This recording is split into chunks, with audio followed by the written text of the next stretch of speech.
কিছু মানুষ নাকি আমার লাগে ফেসবুক খুলতে পারে না। আমি ফেসবুকে এত পরিমাণে ভিডিও করি, সবসময় আমার ভিডিও তাদের সামনে যায়।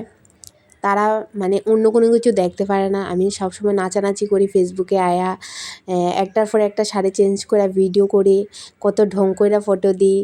তো এর জন্য তারা বিরক্ত হইয়া ফেসবুকটা ডিলিট করে দিছে, মানে আনইনস্টল করে দিছে আর কি। তো যাই হোক, তারা ফেসবুক ডিলিট করে দিছে, এর মানে এই না যে আমি ভিডিও করা বন্ধ করে দিব। তো আমি অনেক আশা নিয়ে এই ফেসবুকে আইছি, অনেক ইচ্ছা নিয়ে, অনেক আশা নিয়ে ভিডিও করতেছি, যদি কোনো দিনও সাকসেস হই। তো আমি তো লোকের কথা শুনে যারা চুপ করে বয়ে থাকলে হইতো না। আমার ডেলি কাজ, ডেলি রুটিন আমারে মেনটেন করে চলতে হইব।